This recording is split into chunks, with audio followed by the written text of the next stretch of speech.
Chào các bạn đã quay lại với kênh Cô Ba Bình Dương.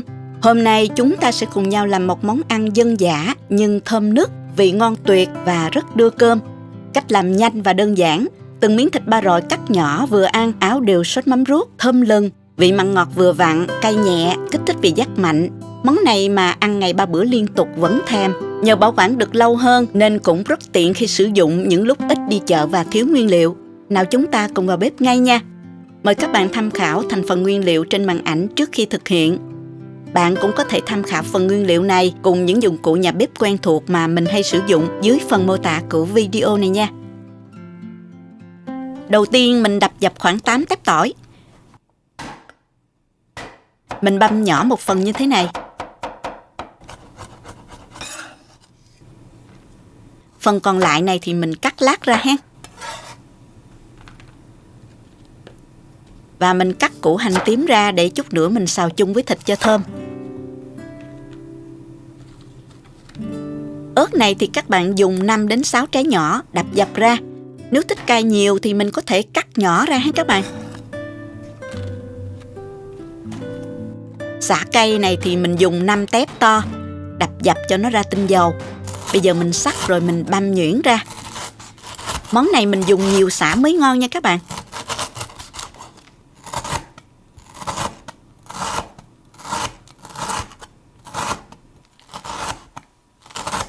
Phần đuôi sả thì các bạn giữ lại để chút nữa mình sẽ cần dùng đến nha.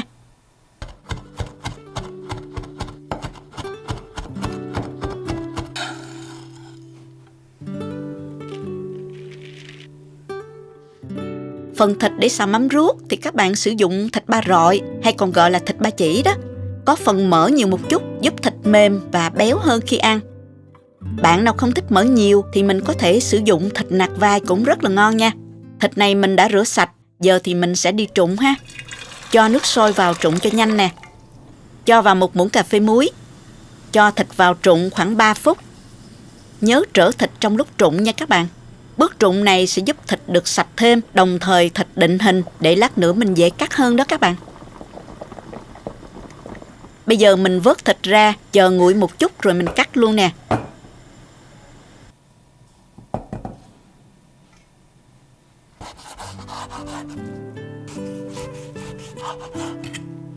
Các bạn cắt thịt thành hình dài có tiết diện vuông nhỏ khoảng 1 cm như thế này là được.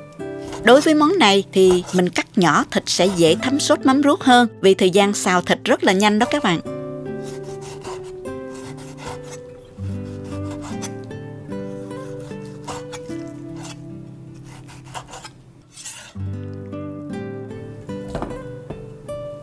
Tiếp theo thì mình cho thịt vào chảo xào luôn, không cần cho dầu nha. Mình cho vào khoảng nửa chén nước, xào đều với lửa vừa.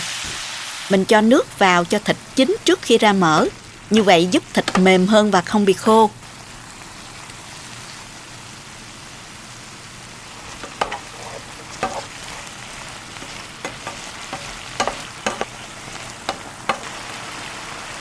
Khi thấy phần nước trong chảo nó cạn lại đó thì mình cho phần đuôi sả lúc nãy chưa lại đó, hành tím và tỏi đập dập cho vào luôn nè. Bây giờ các bạn xào tất cả gia vị thơm này lên chung với thịt. Bước này sẽ giúp thịt ngấm sâu mùi thơm, rất thơm luôn đó nha.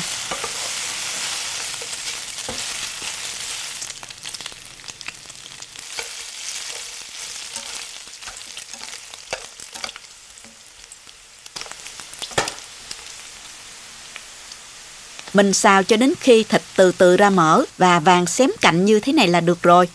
Lượng mỡ chảy ra cũng khá nhiều. Mình đổ ra rây cho ráo nha.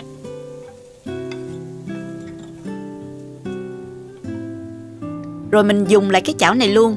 Cho vào 2 muỗng canh dầu ăn. Hoặc nếu thích thì bạn có thể sử dụng lại mỡ nước lúc nãy cho thơm hơn nha. Cái này thì tùy thích nha các bạn. Bây giờ dầu đã nóng thì mình cho hết sả vào trước nè. Lượng khoảng nửa chén sả băm đó. Sả rất lâu vàng nên mình sẽ cho vào xào cho nó săn lại khoảng 1 phút. Rồi mình mới tiếp tục cho tỏi vào nha. Các bạn cho khoảng 1 muỗng canh tỏi băm. Xào đều lên. Khi thấy chuyển màu hơi vàng thì mình sẽ tạm tắt bếp để nêm gia vị làm sốt. Cho vào chảo 2 muỗng canh mắm ruốc 80g đó các bạn. Tiếp theo là 2 muỗng canh tương ớt nè, 50 g đường, khoảng 3 muỗng canh đó các bạn. 1 muỗng cà phê bột ngọt, bạn nào không dùng được bột ngọt thì mình không cho vào nha. Và thêm vào nửa chén nước lọc. Khuấy đều và mình mở lửa trở lại cho hỗn hợp sôi đều và nó tan gia vị. Mình dùng mắm ruốc Huế. Nếu mà không có mắm ruốc giống mình thì các bạn dùng loại nào cũng được, nhưng mắm ruốc phải ngon thì nó mới dịu, không bị quá mặn nha. Lúc này các bạn có thể nếm thử và điều chỉnh chút xíu cho phù hợp với khẩu vị gia đình các bạn nhé. Lưu ý là tùy theo độ mặn, loại mắm ruốc của các bạn dùng mà các bạn nêm nếm cho phù hợp ha. Tiếp tục thì mình hạ lửa nhỏ và cho thịt vào luôn nè. Nhớ cho ớt đập dập và tỏi cắt lát vào luôn nha. Trộn đều ha các bạn.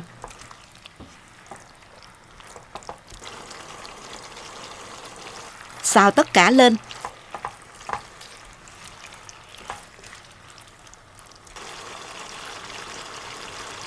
Mình rim thịt với hỗn hợp sốt mắm ruốc với lửa nhỏ cho thịt thấm đều sốt. Thơm lắm luôn các bạn ơi. Các bạn nhìn thấy hỗn hợp nó sệt như thế này là được rồi. Khi nguội thì nó sẽ sánh lại một chút nữa là vừa nha các bạn. Mình tắt bếp. Như vậy là mình đã hoàn thành xong món ba rọi xào mắm ruốc. Rất dễ và nhanh phải không nè?